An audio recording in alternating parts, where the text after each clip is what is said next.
আপনাদের স্বাগত জানাই আমি আমার কথা শুনবার জন্য।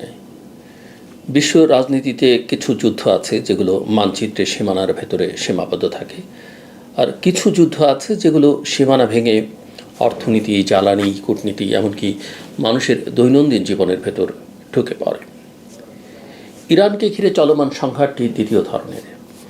এটা শুধু একটি সামরিক সংঘর্ষ নয়, এটা এমন এক জটিল ভূরাজনৈতিক মুহূর্ত যেখানে যুদ্ধ, জ্বালানি, অর্থনীতি এবং বৈশ্বিক শক্তির ভারসাম্য একসাথে জড়িয়ে গেছে। আর এই জটিলতার মধ্যে বাংলাদেশের মতো দেশের অবস্থান একেবারেই প্রান্তিক নয়, বরং আমরা এই যুদ্ধের সরাসরি অংশ না হয়েও এর গভীর অভিঘাতের মধ্যে পড়ে যাচ্ছি। এই সংঘাতকে বোঝার জন্য প্রথমেই বুঝতে হবে এটা কোনো একক ইভেন্ট নয়, এটা একটা ধারাবাহিক প্রক্রিয়ার অংশ, যেখানে মধ্যপ্রাচ্যের ক্ষমতার রাজনীতি, যুক্তরাষ্ট্রের কৌশলগত অগ্রাধিকার এবং আঞ্চলিক প্রতিদ্বন্দ্বিতা দীর্ঘদিন ধরে জমা হয়ে থাকা উত্তেজনাকে বিস্ফোরণের দিকে নিয়ে গেছে। এখানে যুদ্ধের উদ্দেশ্য কেবল প্রতিপক্ষকে সামরিকভাবে দুর্বল করা নয়, বরং তার রাজনৈতিক, অর্থনৈতিক এবং প্রশাসনিক সক্ষমতাকে ধ্বংস করা। এই ধরনের যুদ্ধ দীর্ঘমেয়াদী হয়, অনিশ্চিত হয় এবং সবচেয়ে গুরুত্বপূর্ণ, এর প্রভাব দ্রুত সীমান্ত অতিক্রম করে। এই সংঘাতের সবচেয়ে তাৎক্ষণিক প্রভাব হচ্ছে জ্বালানি বাজারে।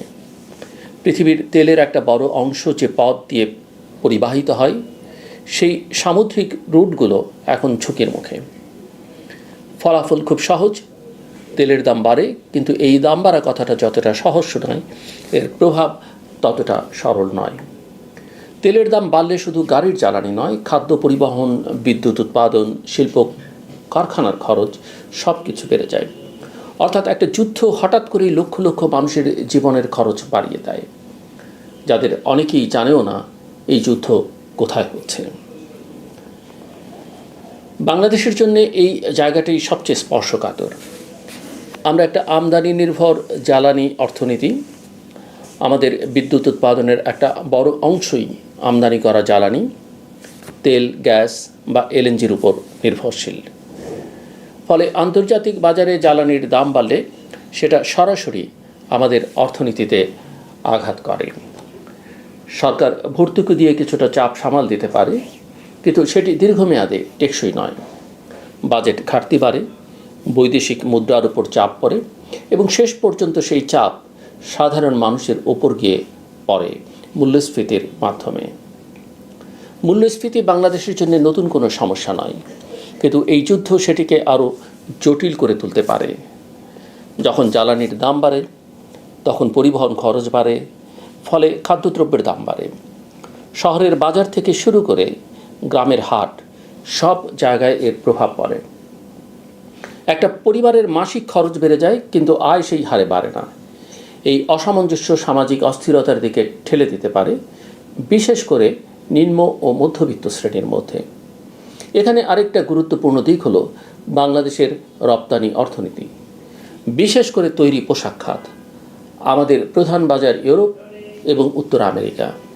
যদি এই যুদ্ধের কারণে বৈশ্বিক অর্থনীতি ধীর হয়ে যায়, যদি ভোক্তাদের ক্রয় ক্ষমতা কমে যায়, তাহলে প্রথম আঘাতটি আসে পোশাকের মতো নন এসেনশিয়াল গুডস এ।